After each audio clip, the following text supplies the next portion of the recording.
So how do us Necron players deal with the Centurion Assault Squad from the Space Marine Codex? Let's first go through what they're about. They've got a toughness 5, they've got 4 wounds, and they've got a 2+ armor save. Now there's no invulnerable save here, but with a 2+ armor save, even if -3 AP weapon, which goes down to -2 AP weapons because of Armor of Contempt, that still gives them a 4+ armor save, so they don't really need an invuln save. And let's move on to the actual weapon options that they can take. So first of all, they come with 2 flamers per model. Now you can have a unit of 6 of those, so you could actually have a total of 12 flamers.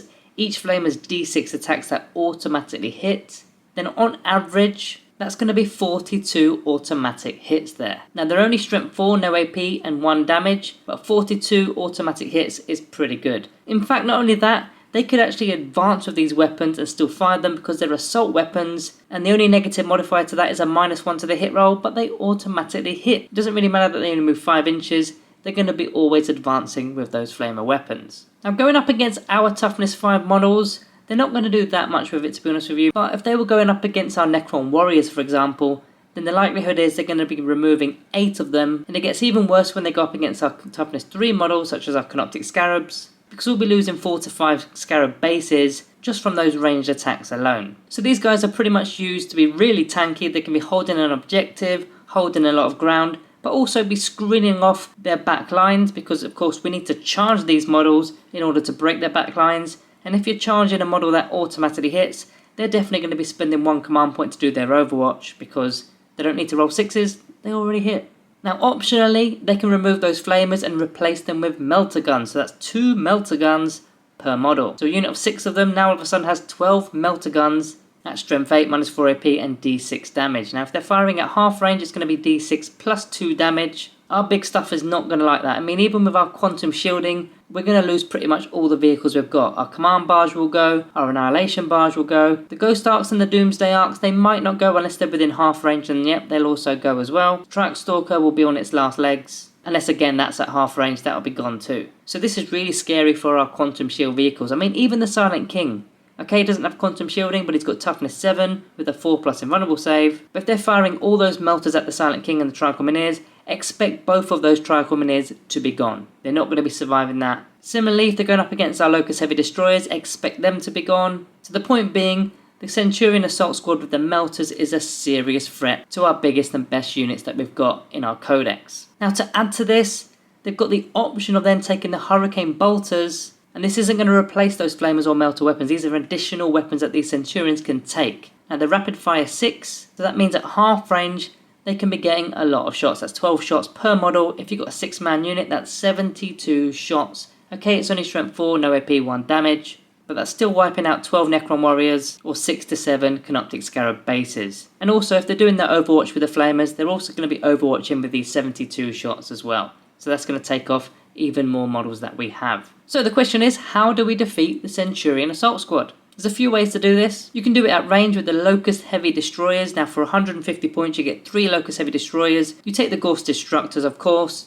Now it is only 3 shots, but each one that goes through is going to be on average 6 damage, which will of course be more than enough to take away one of these models. Even the standard Locust Destroyers, if you take 6 of them, that's 240 points, so it's a little bit more expensive, but their Ghost Cannons will likely take away 2 of those Centurions in a shooting phase. That's without any buffs whatsoever. This is just bog standard Locust Destroyers here. Now if you're taking the Silent King, which most of you are at the moment, let's be honest, the 2 Annihilation Beams will likely take away one of the Centurions, and if you get into melee with the Silent King himself, with his combined attacks in melee, he'll probably take away another one. But that's going to be costing us 400 points to do that, so it's not the most efficient way to get rid of these guys. So let's keep digging and finding out what is the best way to deal with them. Scorpion Destroyers, if you've got 6 of those, you'll be getting rid of 2.5 models as soon as they make the charge. Now of course they've got to get through the Overwatch as mentioned, that's going to be a bit of a struggle. You may lose a model there, but 2.5 isn't too bad. And then also the Lich Guard are pretty good as well, but you've got to take the War Size with your 10 Lich Guard to be able to get rid of 3 of these Centurions. Now the likelihood is you're going to be taking the Swords and Shields, because that's what most people do at the moment.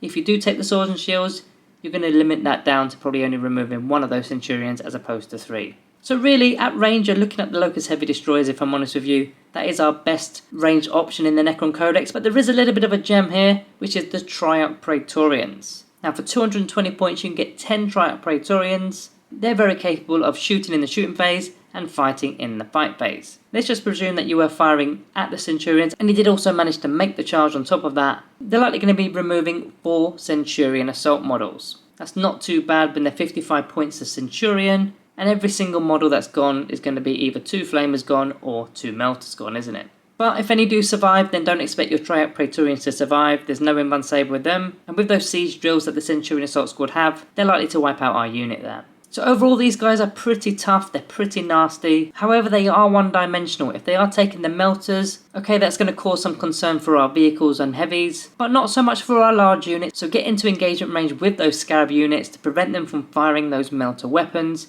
Now, you will lose those Scarabs eventually with those siege drills as mentioned, but you've bogged them down for 1 or even 2 turns, prevented them from doing what they actually want to do. Now, if they're taking the Flamers, then of course our infantry are going to be concerned, especially our Necron warriors, our flayed ones, our Scarab swarms. But this is where we're better keeping our distance from these models, using our Locust heavy destroyers and Locust destroyers to take them out at range. Now, that's our best ways of dealing with these models. They're quite tanky, so yeah, it's going to take a lot to shift them. Let me know in the comments how you're dealing with those Centurion assault squads.